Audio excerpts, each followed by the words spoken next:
Yeah, see, now I'm streaming on YouTube.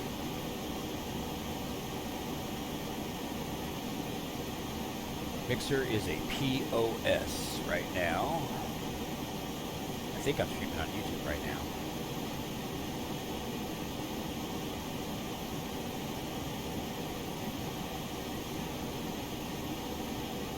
Which I'm just, yep, I am. There I am.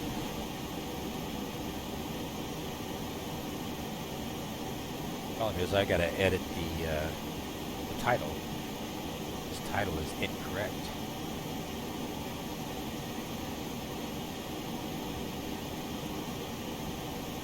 This title should be to KSAN, San Diego, California, USA. And I was coming from KS Salt Lake City. Alright. And now it's changed. I need to go back to my panel itself and see if it's working.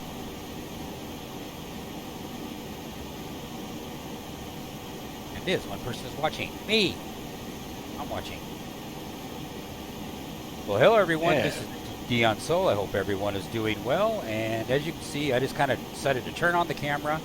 And I also have Mr. Bug Eater 64, who is just rocking it on his channel. And I'll definitely, at the end of this stream, I'll definitely put in his channel's particulars in the description down below. And basically what we're doing is we are flying to from St. Louis, from Salt Lake City down to San Diego.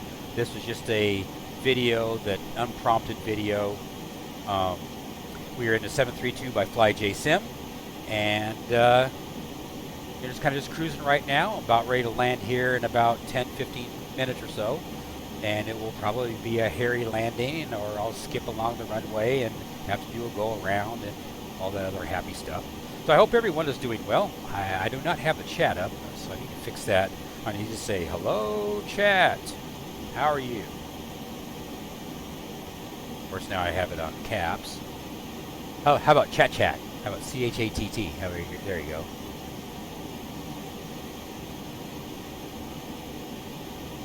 So, progressing right along here. Like I said, we're flying the 737-200 by FlyJSim. Excellent aircraft, and we're also using the updated flight model, and the updated flight model, or the experimental flight model from X-Plane 11.40 Beta 4 is what we are using right now. And it's had its challenges, but overall it works. So, and I am using Streamlabs. What I'm trying to do right now is I am trying to get all my particulars out. Okay, I got the logo out. Flight data. I need to fix the flight data. This is a flight jobs for Solar Swings. That is correct. Departure was KSLC.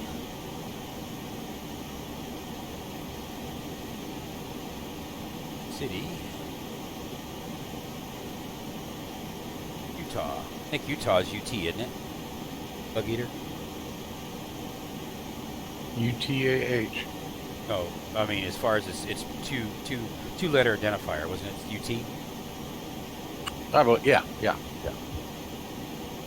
And we are going to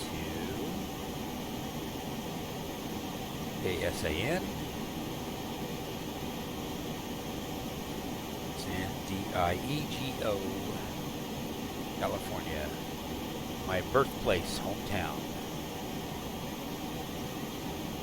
Done.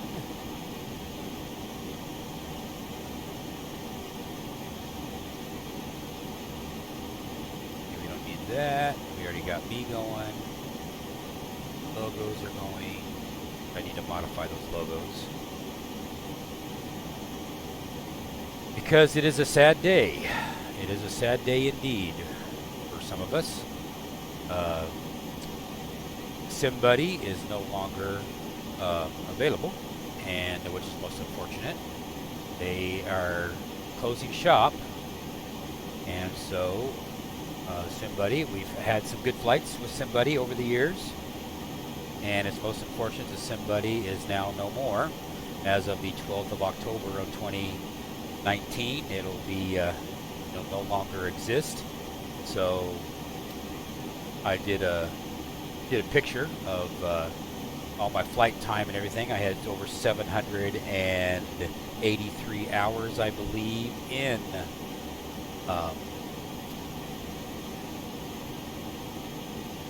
in SimBuddy. So made up to Commander, I think it was, or I think is what it was and stuff. So good times.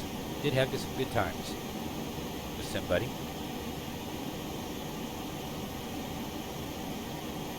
But the money wasn't there. At least that's what that's the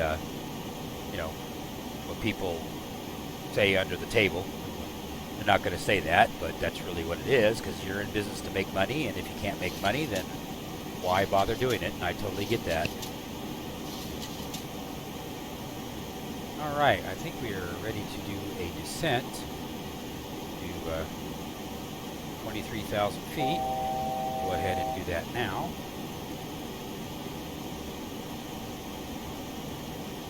Start the process down of descending.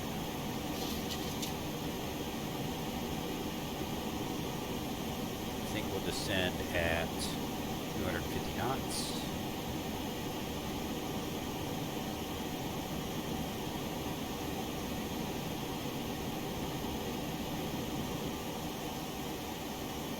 And we'll just make this happen. So I hope everyone is doing well. Again, everything is fine here.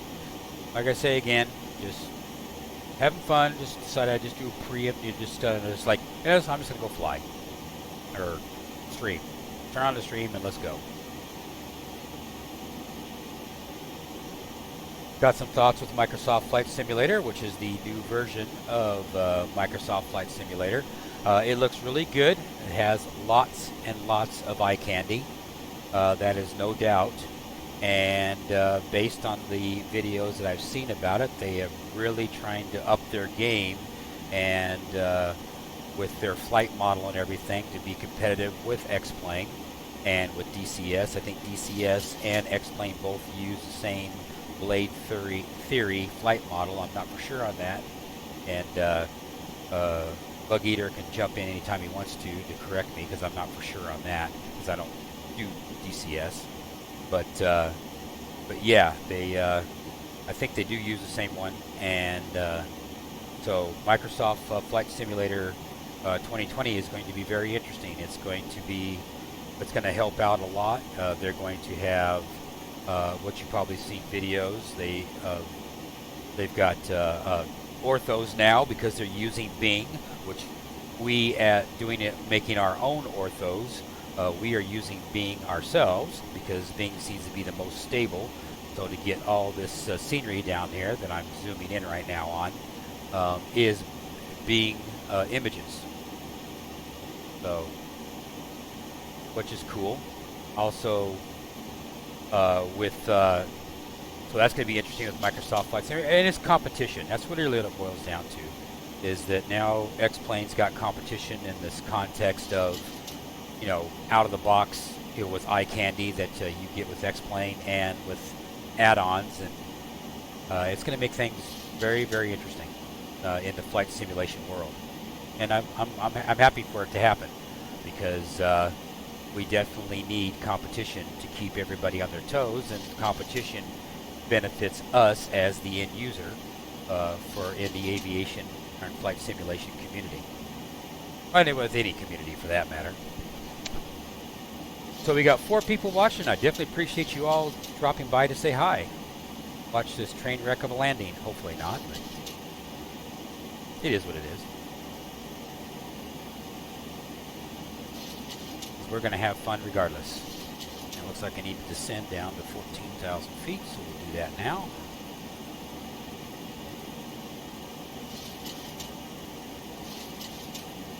And we'll get prepared to land on runway 27 in San Diego.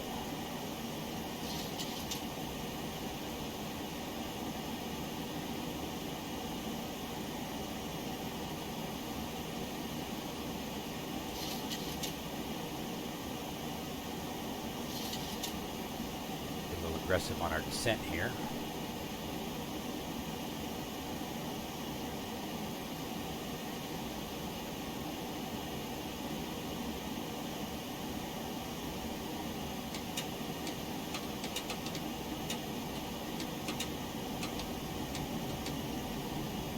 Going a little bit of speed brakes here.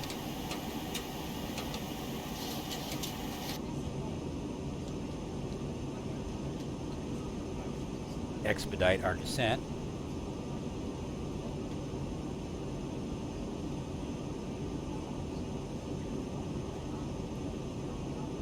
I think we're going over Palm Springs right now. Yeah, we're going over Palm Springs area.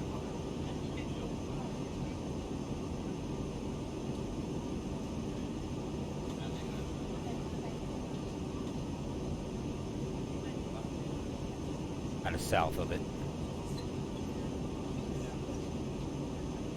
Yeah, south. Actually, it's behind us, actually, because there is Salton Sea way out there in the distance in this shot.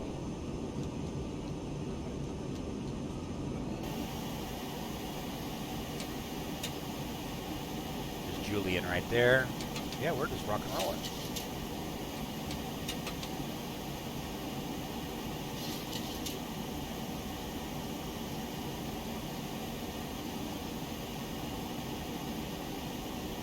Fun in the sun.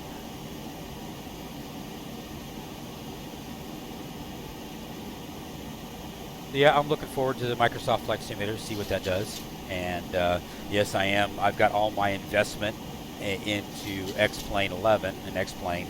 But hey, you know, if we go what works best for all of us. So is the grass greener on the other side? I really don't think so until we actually see it, you know, in practice. And I think probably a year after the Microsoft Flight Simulator has been released, then that's when we'll see what its impact will be. You know, about a year after Microsoft Flight Simulator 2020, then we'll see what the impact is. And then at that time, then Laminar Research with X-Planes is going to sit there and step up their game, because they know if they don't, then, you know, nobody's going to be using them. And already Microsoft Flight Simulator has got the name brand recognition already. I mean, X-Plane 11 has always been the stepchild in the community. You know, it's been that unannounced sister of the two simulations. And as far as prepared 3D and everything else, I think prepared 3D, when Microsoft Flight Simulator is released, and if it is good, it's gone. It won't. Nobody's going to care because the price point is too high to have a legitimate copy without having to, you know, to do things you shouldn't. You know, as far as, you know, saying that you're a student when you're really not, just to get that $59 price point and all the things that you do to game the system, just to be on the straight up and up. It's $199, and with that price point, if you want to be straight up and up, then, you know, why would I want to be on a older, you know, inferior product? So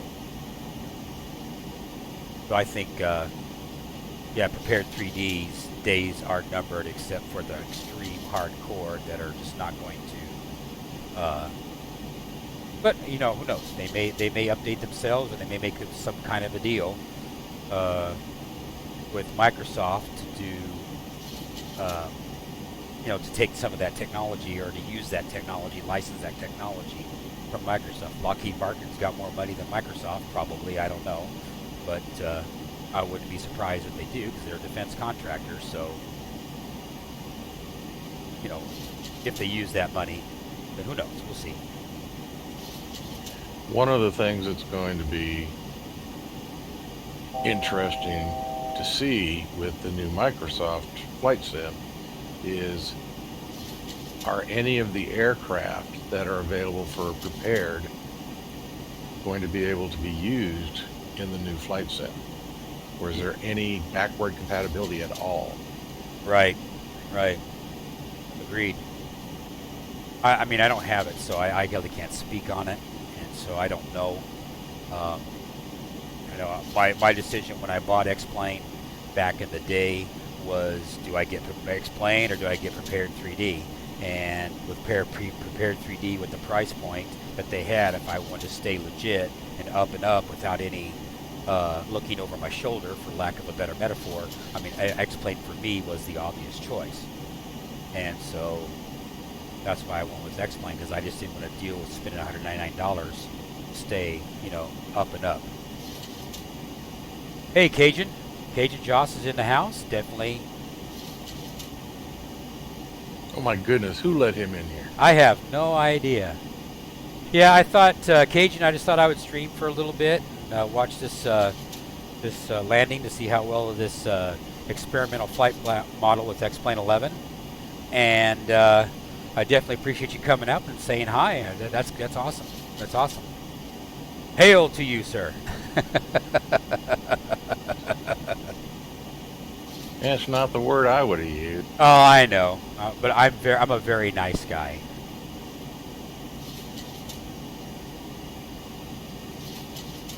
It's cold down there, huh? But you don't have my Discord channel, do you, Cajun Joss? I need to put that in the chat or something. I need to figure out how to do that. Bring him on in here just for the funsies.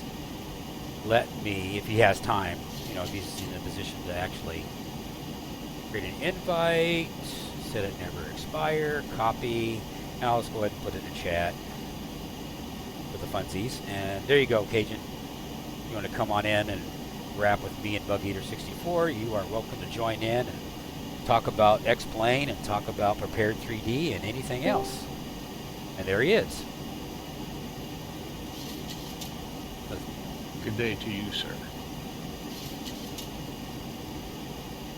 As he's getting his microphone all set up and ready to go. Oh, I'm virtually homeless right now, so it just, when I clicked on your app, it just instantly threw me in here. Well, hi! How are you?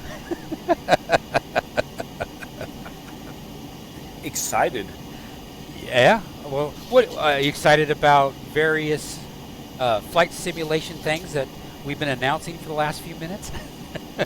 I just joined on the stream, so I've missed the first part of it, but yeah, it just a lot of things in general. I guess I'm going through the same process that you did a couple months ago, or finishing up on the process. Our house is being built right now. Yeah. And should be done in late November. That house is going to be built with a dedicated room for streaming and flight simming. So I'll have an actual cockpit set up in there, and you know, obviously going to be switching from the Oculus Rift S to a Samsung Odyssey. So there's excitement on getting a nice headset, a new headset, and then of course, yeah, the big the elephant in the room, the Microsoft announcements are looking really good. There's some things that are missing, obviously, but this team is so open that I'm really looking forward to. One, I don't think they're going to ignore the community. I think that they all like a lot. Enough of them on the team like VR that I think we're going to see VR in this. Mm-hmm. And there's just so much transparency there that I think we'll be along for the ride to see what they're going to do. And I also think it's really impressive that this is built around DX11. And right. Oh, did he go 12? No, they because it started 5 years ago. Oh, gotcha. And so it goes back to, Emil and I were talking about this in our Discord earlier today, that just there's so much room for improvement, and that's saying something when, like, what's your end game? When you're flying in a simulator, flight sim specifically, if you've got ridiculously good flight modeling, and you've got photorealistic environments, photorealistic aircraft, photorealistic cockpits, where do you go from there? Right. I mean, in my mind, at that point, the only places you can go are resolution and frame rate. Mm-hmm. But if Microsoft's going to raise the bar a little bit by bringing us darn near 3D photorealistic, but without any of the drawbacks that Ortho has, like, you know, obviously having the mesh combined with the 3D satellite imagery. Right. I feel like, I don't know, Dion, you and Bug have been flying a lot longer than I have. I joined Flight Sims back in 1998, then took a massive exodus until DCS back in 2014, just because I wasn't, you know, it just wasn't there. Right. And VR really brought it for me, being a helicopter guy.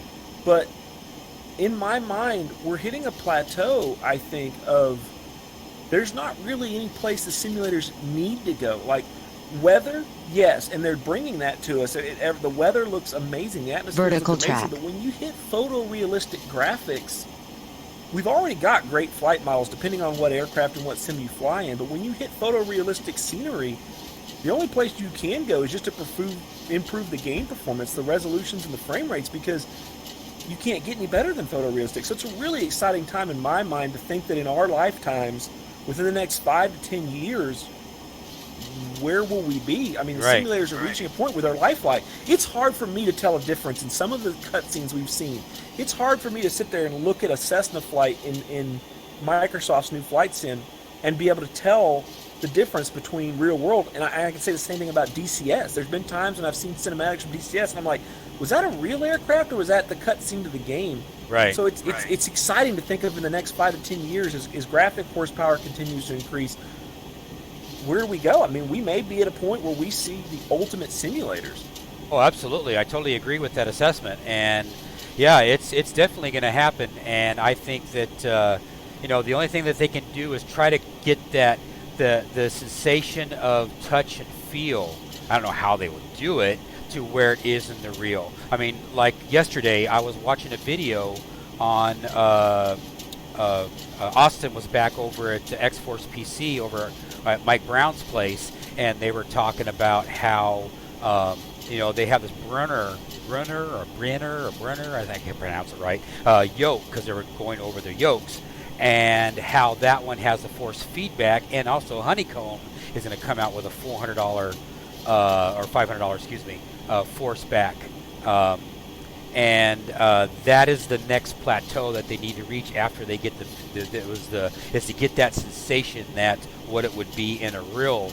And there's only so much they can do with chairs and yokes and that sort of thing. But that would be the next thing that they need to focus on, is getting us where we have those sensations, and which in turn, if you can get that awareness to where you've got it set up where you can feel it, then when you go in, if you decide to do it for real, then you will have already had that experience. And so I think that's where it's the next thing after what you just said is the touch, touch, taste, and smell. And they probably will get there. If there's a passion for it, somebody will figure it out. Are we crashing? No, but we are getting low. I'm trying to get down to 1,200 feet. I'm supposed to be at 1,200 feet already, and I'm not there. Okay. Situation normal. Yep. Yeah, one of the things that I've always said for a little while now is being specific to helicopters and their little microcosm. One of the things I've always said is I wish that I could get a DCS level helicopter in a Rockstar Grand Theft Auto type environment. Just the level of detail that Grand Theft Auto and some of the beauty that they have, but being able to fly and I feel like, obviously photorealistic scenery is going to be a big thing. When you start to add animations into it, I mean, we're getting to a point where I could see me being, and it's beneficial, being 35 years old, but getting to say, okay, I've been here since FlyJSim 98, and now looking at what may be coming out in 2020, getting to be that guy that says, it's good enough for me. It's good enough. I really, anything at this point is just icing on the cake, because I don't, being low level, typically flying at 1,500 feet or lower, the only thing at that point that you can do to enhance a simulator is something that Bug and I have talked about a lot, which is mission boards. If they integrated an FS economy type style thing in where when you got to an airport, you could hear background sounds of the terminal playing, and there was this nice UI that popped up on the screen and said, here's the passengers, here's the cargo, here's the police, the search and rescue, the medical, whatever missions are available,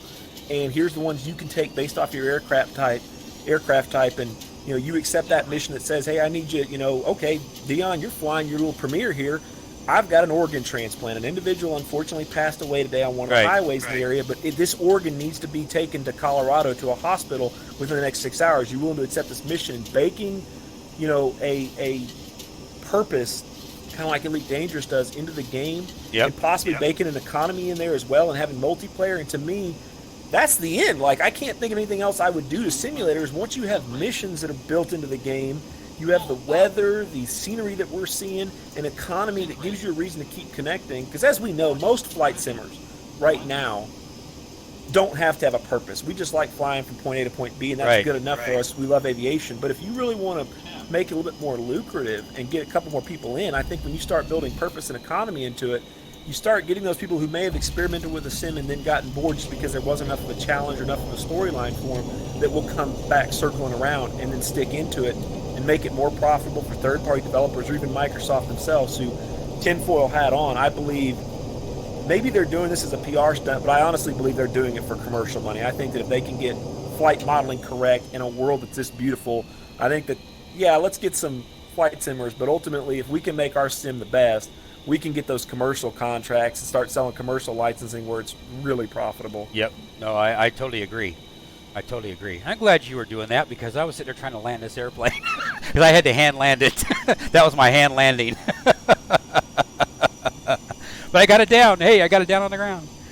But yeah, I totally agree with your assessment there. That's probably what they're in, because they're in business to make money, and they're going to go where the money is. And if they can have the individual flight simmers such as us, and then also have schools at the same time, it's a win-win. So that's what I agree with you. That is the end goal, is to be able to have the schools, and be on top. And of course, X-Plane is more or less at this moment in time, the impression I'm getting from, the X-Plane crowd is that, we're just in it for, making our sim the best we can for the technology we have, but for flight simmers, and not necessarily with the mindset of our end game as schools. At least I have not gotten any indication otherwise, that's what they were looking for. So I don't know. I really don't know on that regard. Yeah, I know X-Plane also has a commercial department, because if you want to use X-Plane commercially, you go to and get the X-Plane Pro, and that's what they use for education and Right. commercial use. Right.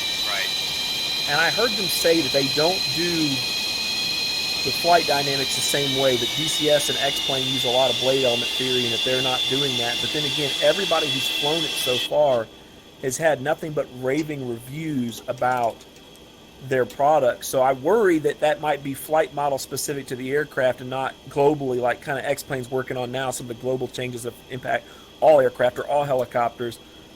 I know watching it, I'm thinking this is a pre-alpha version, and what you're showing looks incredible, especially the weather. From a pre-alpha, I mean, we've got a long way to go before we get into an alpha and then a beta and then release. Obviously, the disappointing things were there's no VR support right now and there's no helicopters. But again, I look back and say, okay, well, it's pre-alpha, and you know that these things are important. I feel like you'll probably bring them. You said you don't just want to slap them together in there, which arguably that was kind of done in X-Plane with VR support, and it's getting better. But another thing is they want to work so closely with developers, because I think anybody knows, whether it's anywhere from Minecraft all the way to a flight sim, your third parties are what keep your game relevant for a long, long period of time, and I think that they want to work closely. So I fully expect by the time it comes out, we'll have some good models coming in there, and I think we may attract people from, developers from X-Plane that may port some of their stuff over there to make some more money. I'm hoping that there's some FSX developers that can come on board and give us some decent, at least helicopter modules from my perspective. But it's exciting to think how far that, what they'll come up with in the meantime between now and release, since what we've seen for alpha is amazing. Yeah. Oh, absolutely. Absolutely. And it can't go but up. It can't go anywhere but up. The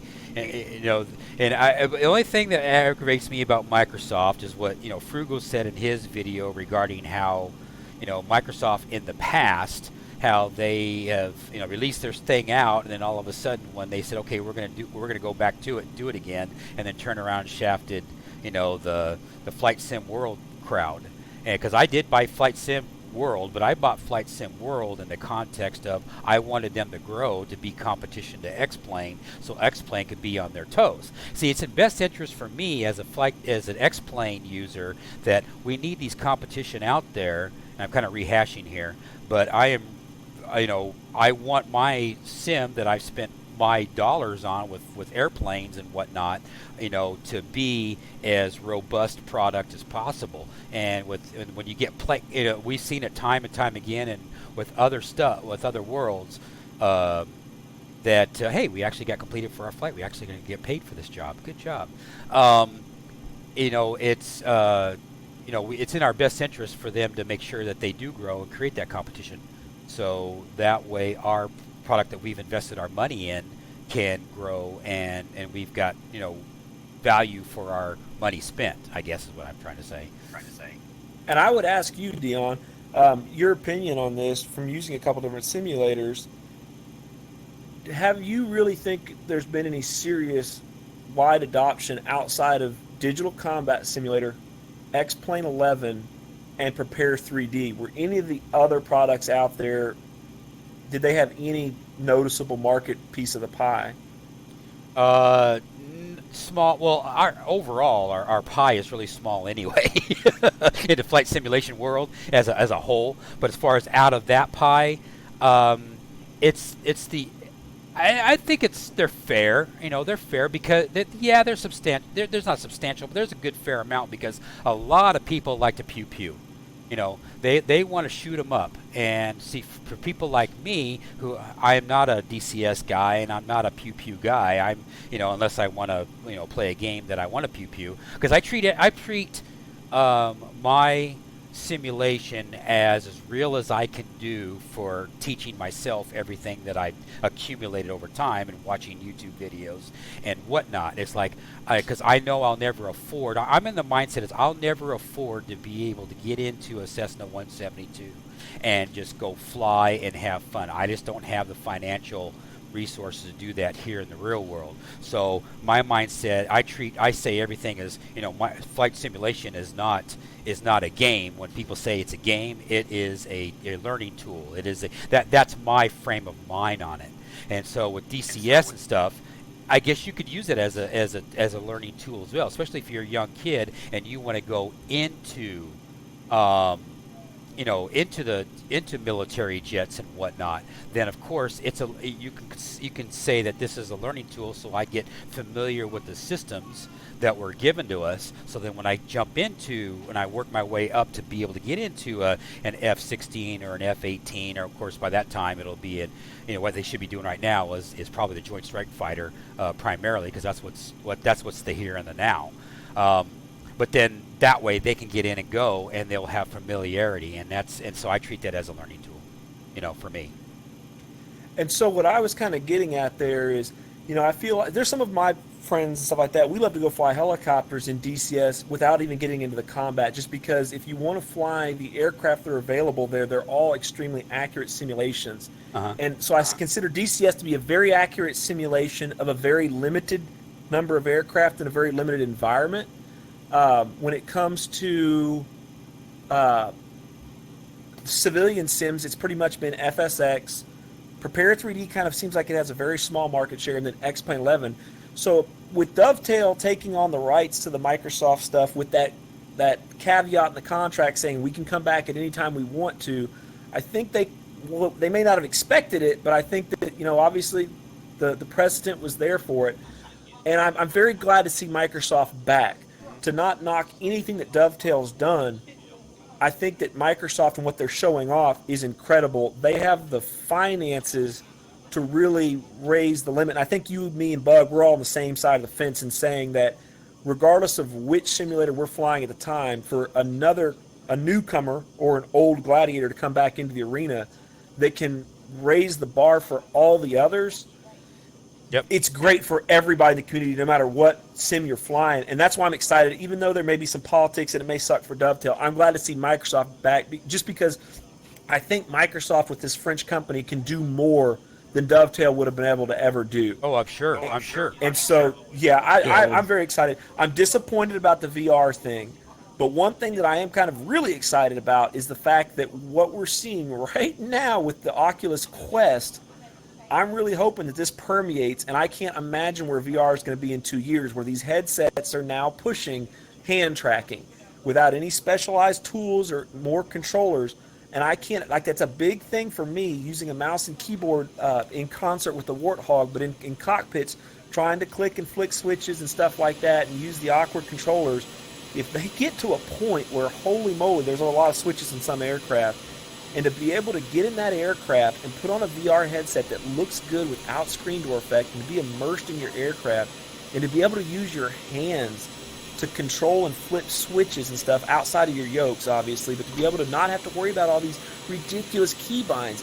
Because if I want to reset my altimeter, I can just look over at it and just adjust with my finger, a gesture, and it registers that.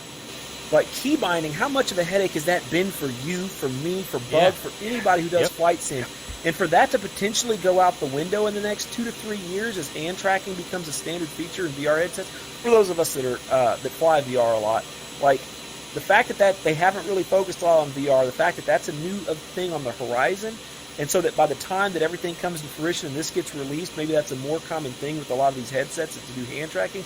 I'm really excited about that. I agree. I haven't pulled the trigger because I was waiting for Gen 2 on VR, and then when I can afford, then I'll work to get money or get the finances to be able to do that. And I was gonna, so by me waiting, I'm actually benefiting by me waiting, because I'm cool. I'm flying just fine with what I got, which is only one actual monitor. That's actually my flight simulation monitor. Then, of course, I got my everything else on the outside on the other 2 monitors left and right of me that has my, all my other stuff associated with streaming. And so right now I'm fine. But eventually, I will pull the trigger on VR. And by me waiting for the VR has been, has actually benefited me, I feel, anyway. I haven't, and so I'm looking forward to that because I definitely want VR. I was just waiting for the Gen 2, to come out. That kind of thing. Before you get your VR, though, Dion, you got to get or build a new computer. Yes, that's for sure. Have you ever tried a headset on before, Dion, and seen one? The VR? You're referring to VR? Yeah, have you ever? No, I never have. I never have. Okay. And everybody says you're in a good. You're in a really good spot, Dion. Don't like. Yeah. It's going to be different for your tube liner flights and stuff like that, but I would definitely say like it is an absolute game changer. And once you do it once, it's just like, you don't want to go back. God, like with the helicopter. Yeah, it's just not something. Immersion, you can't describe it because you've always seen, no matter how immersive a cockpit is, you can always look to the right and you see the door in your room. Whereas in a cockpit, when you look to the right and you see the circuit breaker panel, it's like, where'd my room go? And the other thing that I can never describe to people is depth. Like, you just don't get a sense of depth in monitors, no matter how well they do the shading. But something about the Fresnel lenses and the way that they do the optics in VR headsets, you suddenly feel like you can reach out and touch things and like, oh, there's the cockpit. The windshield's a little bit further beyond that. My toes are down there. Like, you see the depth. And so it's definitely good that you haven't tried it yet. I do think that for people like yourself and Bug who fly a lot of the tube liners and stuff like that, you can definitely go back to monitors and be happy.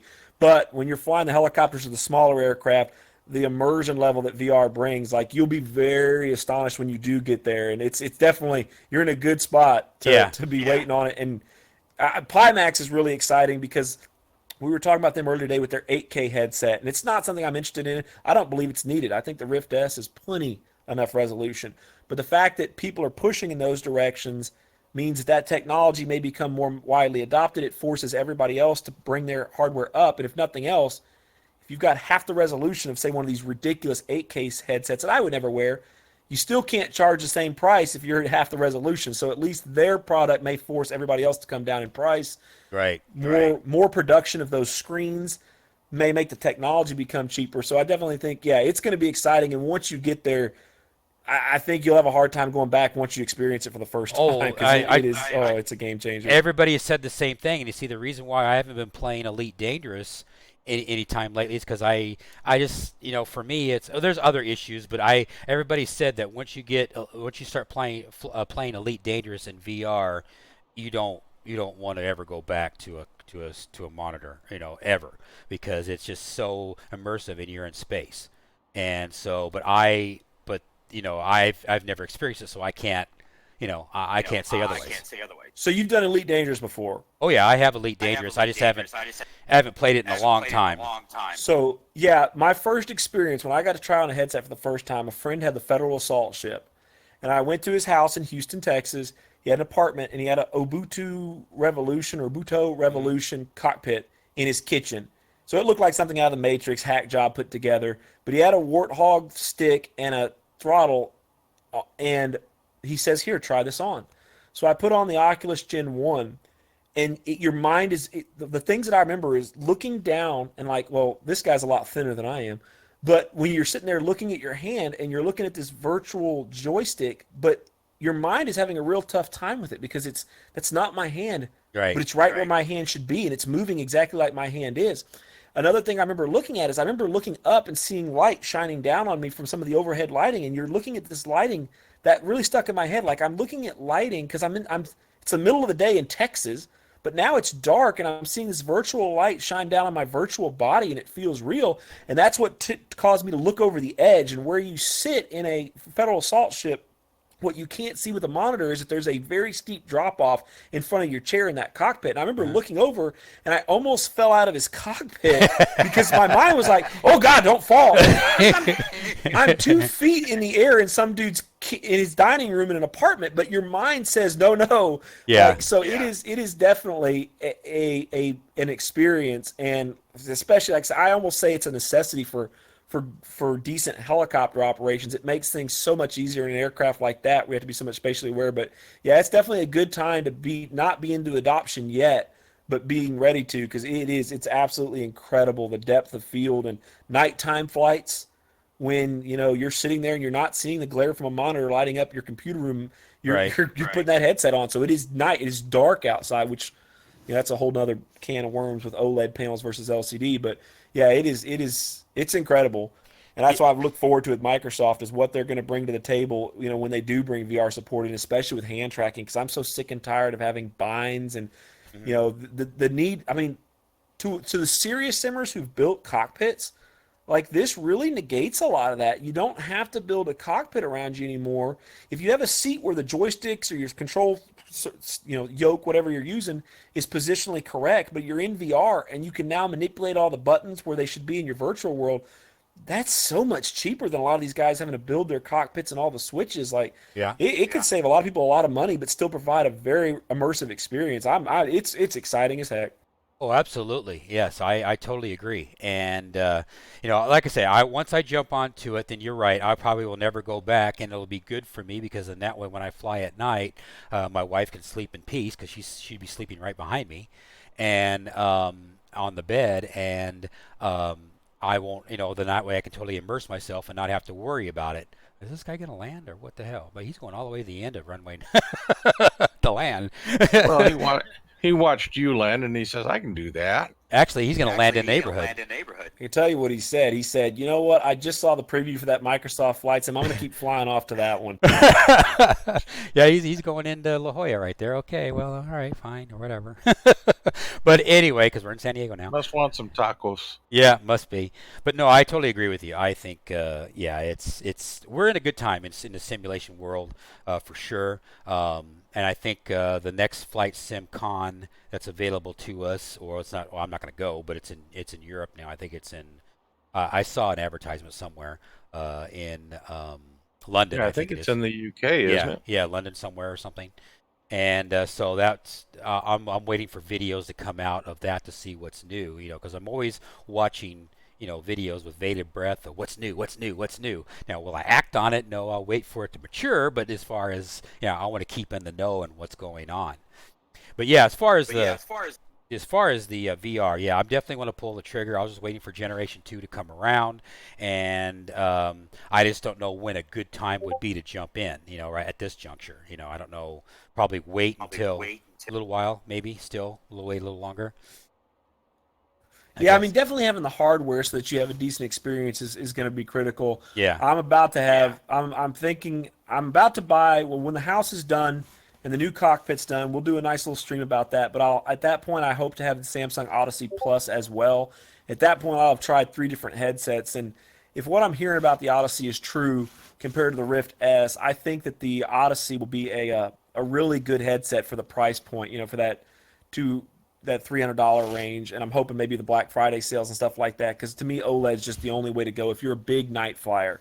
If you fly all the time, then Rift S is great and it's got a lot of resolution. And hey, my Rift S might be for sale for a very reasonable price here. Someone pays for shipping, I might get that thing off my hands for 150, bucks or so. But one thing that I really am excited about, and that I hope, especially flying FS Economy a lot with Ace and Bug here lately, is I miss multiplayer. I really hope that we get, I think that we're going to get multiplayer with X-Plane or with FlyJSim, and I hope that we get X-Plane someday bakes it in, because the other day we had it where I was in the AW139 and Ace was coming to the airport I was at in his DC-3. It was like, this would have been so cool to just kind of sit here before I log off and watch him land at the same airport. Just him, sitting there, watching him. Or Bug it was Bug. And, and having Bug come in there and watch it on the stream and see that aircraft just sitting there, and it's just been so cool. So I really hope that's just another thing I'm really excited about. I do think it'll have multiplayer as well. Yeah, multiplayer is awesome, and for people that have never experienced multiplayer, they don't know what they're missing, because my dad, when my dad was alive, and who got me started into Pirates of the Burning Sea, which was a ship game, and us, and then all the facets and the mechanics of that game, starting out, getting to level 50, and then conquering the map, conquering the Caribbean is what the goal was every 3 months or so, and having the camaraderie, and because we were pirates, of course, and then of course you had the pirates, you had the British, and you had the French, and there's one other, Spanish.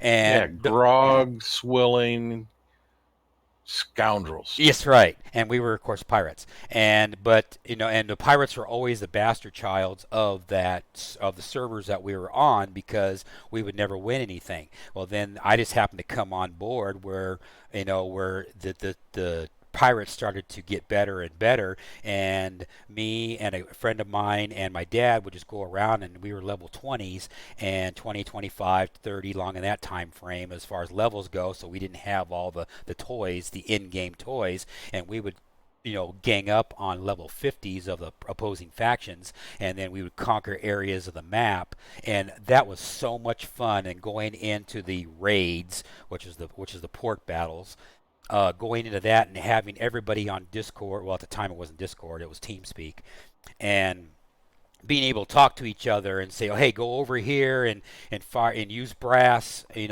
brass as your cannonballs, or use, or if if this we were going to have an easy victory, then everybody would just, because if it wasn't a lot of people, holding the port. In other words, if we were the attackers and not the defenders, we would use black balls instead of the brass balls, because the brass were more damage.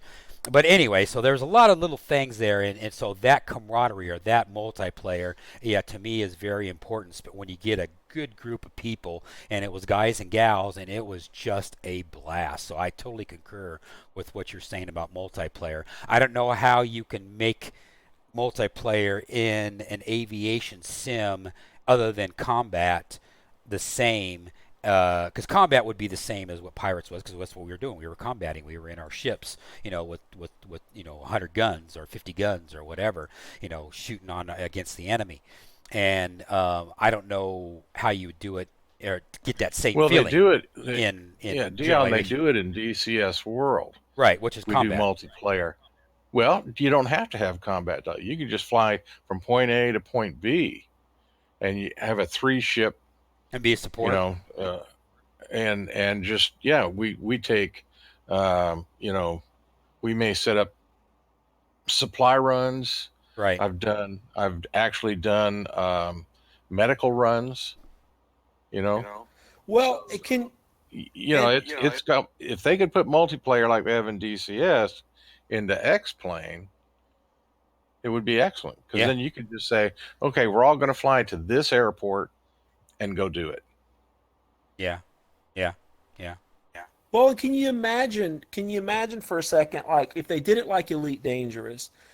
Obviously, the problem with Sims is, there's two different groups of people. There's your well, three, I guess. There's your casuals like myself that enjoy flying helicopters in our aircraft. I don't know everything about IFR and VFR approaches and radio frequencies and how to do all that stuff, but I know enough to fly realistically. You've got your serious simmers that are like Yeah. VATSIM, calling all their traffic, and then you've got your 10-year-olds. So you obviously have to figure out a checks and balances system for the 10-year-olds. That's Yeah. the issue that I see. But can you imagine? You log into that simulator and you have an air traffic controller that's built in. It's someone who could actually be trusted with that role, or maybe they're private servers, but you have an air traffic controller that's a real human being looking at a radar screen. You're looking at a mission board at your aircraft to decide what you want to accept and what missions you want to do and you don't want to do. Maybe you've got a, like Elite Dangerous, you've got a wing mission where, hey, Dion, we need to move 20,000 pounds of cargo from this airport to this airport. Yep. Do you want to accept this mission with you and your guys? Like, hell yeah, let's all go and do this and work together. We'll Yep. make our flights.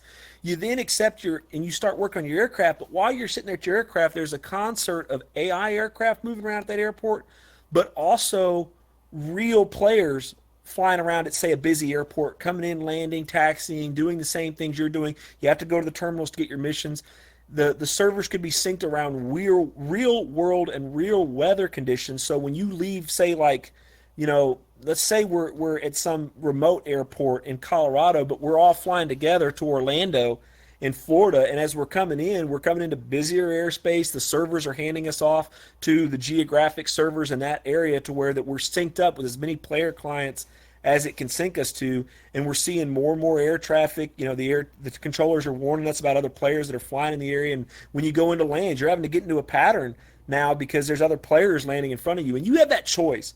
Maybe you want to fly solo, and you do, but if you go into open play, kind of like Elite Dangerous, you're in that economy mode where if Yep. you wreck your aircraft, It hurts you. you've got to pay. You've got to pay insurance to get Yep. back that money, and you've got to have rebuys, and you'd obviously have to have some administration to discipline trolls.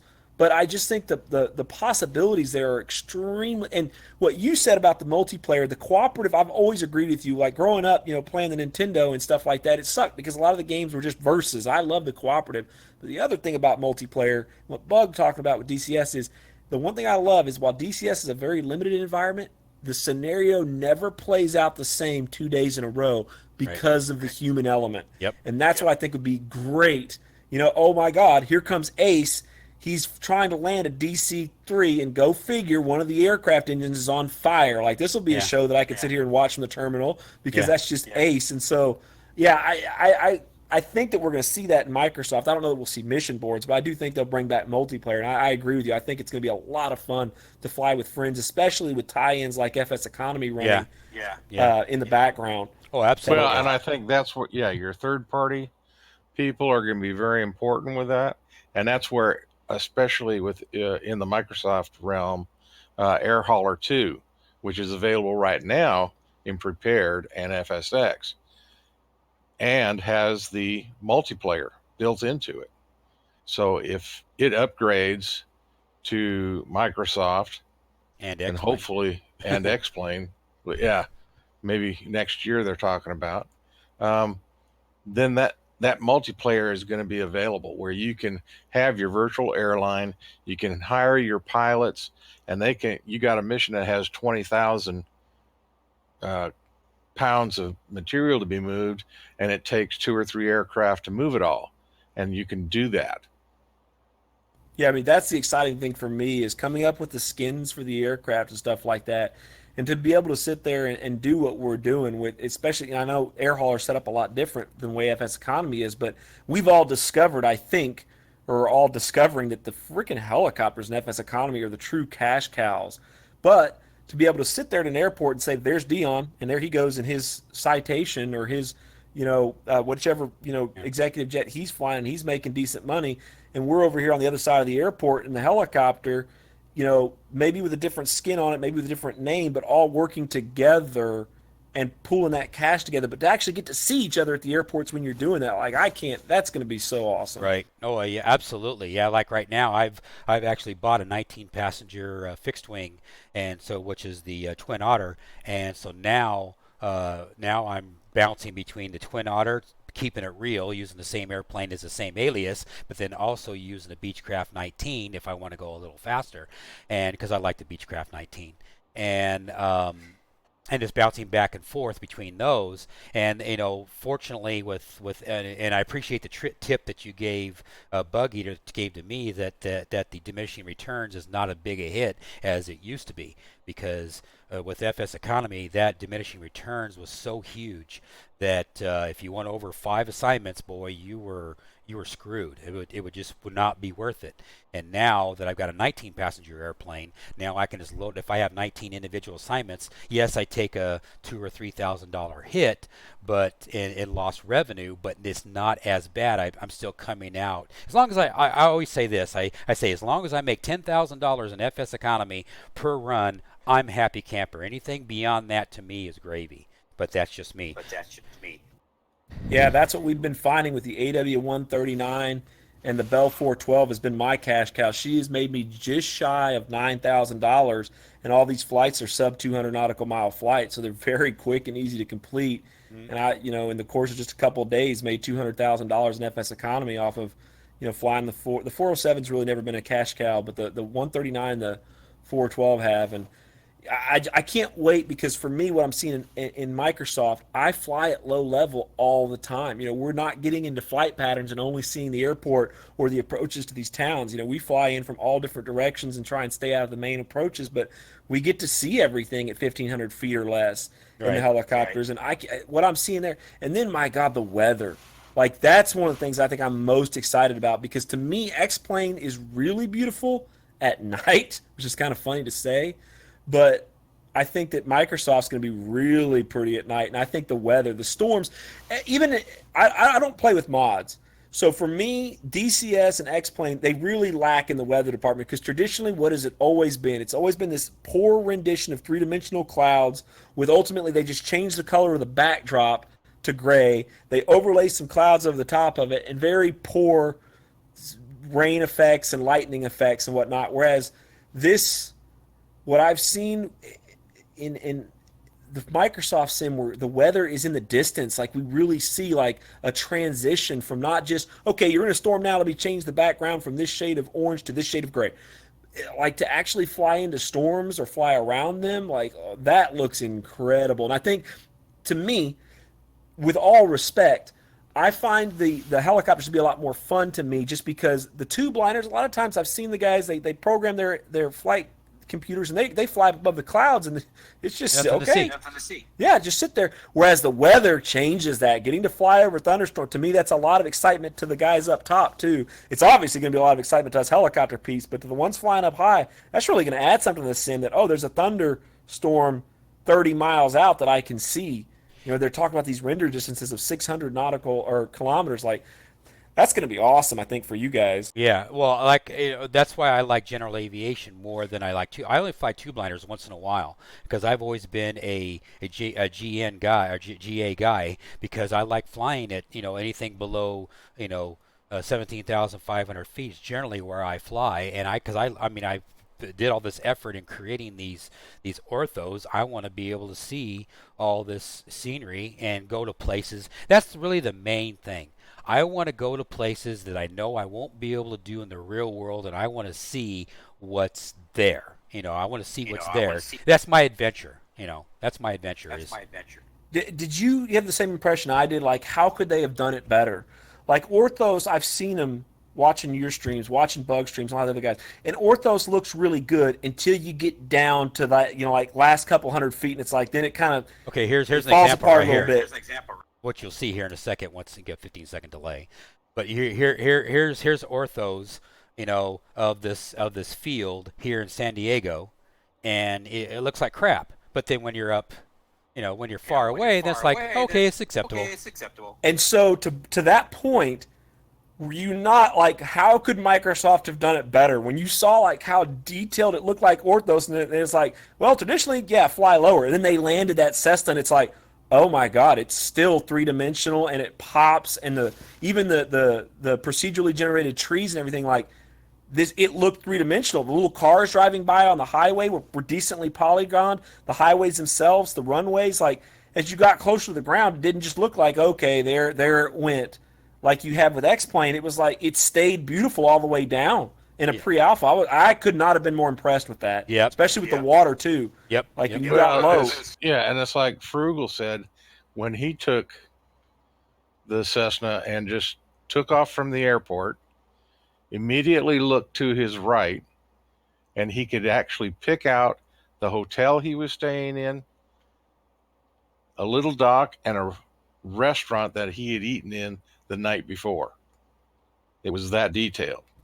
The exciting thing to me is, like we talked about earlier with Pimax raising the bar bug, is if Microsoft's doing this, could X-Plane potentially catch on?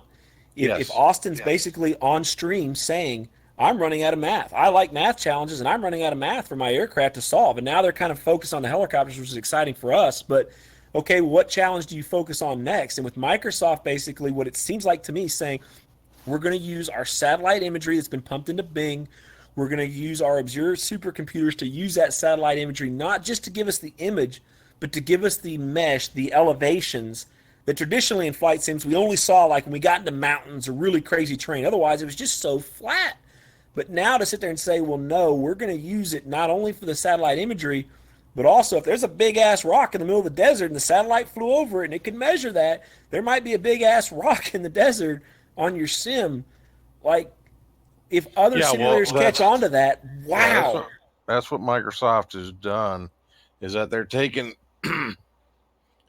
the photo imagery or satellite imagery and then improving upon it.